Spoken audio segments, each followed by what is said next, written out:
انت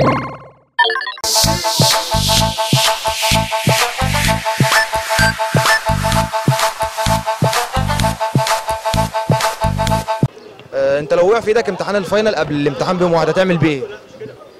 هبيعه طبعا، هصور كده كام نسخة واقعد ابيعه. الامتحان نفسه؟ الامتحان بالاجابه بتاعته.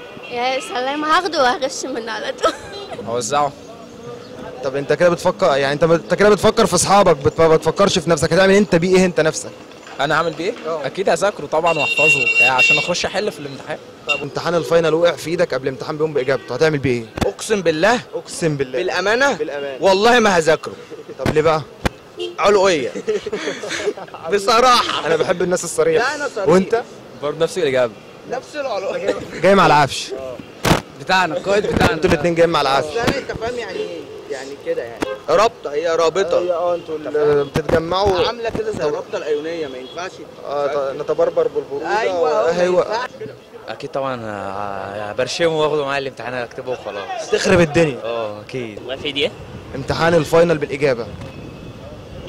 لا، انا عن نفسي انا بحب الحفظ والمذاكره وبعتمد كمان على الفهم، فاقضيها مذاكره وقاعد قدام الفاينل بذاكر. لا انا بقول لك الامتحان نفسه اللي انت هتروح تمتحنه تاني يوم وقع في ايدك كله، واحد اداهولك كده. طبعا اشيره على الفيس. طب وانت ايه ظروفك مع اصحابك؟ هتديلهم الامتحان ببلاش ولا هتبيعه لهم برضه؟ في صحاب.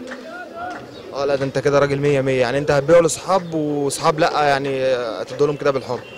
طب تمام، والله انت راجل محترم. ربنا يخليك. مش حرام ان انت تغش اصلا؟ والله هو بص، هو من غشنا فليس منا، تمام، بس انت يعني ما تحسنيش ان هو ما فيش حد اصلا ما بيغشش. هتيجي تتكلم على الامتحانات، طب بعيدا عن الامتحانات اتكلم بقى في الدنيا، امور الدنيا، الصحاب بتاع حاجه، سياسه بتاع اي حاجه، لازم يكون في اي حاجه فيها غش فيها كده. بس طبعا يعني ايه، في كبيره صغيره وفي كبائر بتفرق. طيب وهتحل في الامتحان وكله تمام وهتغش وهتخلص الامتحان بتاعك. وانت مش انا اصلا ما بعرفش اغش. طب وانت مش شايفه اصلا ان هو كده حرام؟ ما هو حرام وانا ما بعرفش. انا الدكتور بيبقى بيشوفني لو مثلا انا بدي حد حاجه بياخد باله على طول. انت ممكن تطلع مصلحه من اصحابك تبيع لهم الامتحان وبتاع. لا مش الدرجه دي. طيب وانت شايف ان كده حلال؟ لا هو كده حرام من اوله لاخره وكل حاجه حرام. طب حرام بقى، هتغش ليه بقى؟ طب ما انت هنعدي ازاي واحنا هنغش؟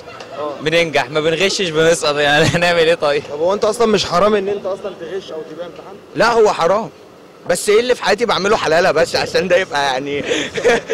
انت برضه زيه نفس الكلام يعني هي رابطه قلت لك. طب تمام.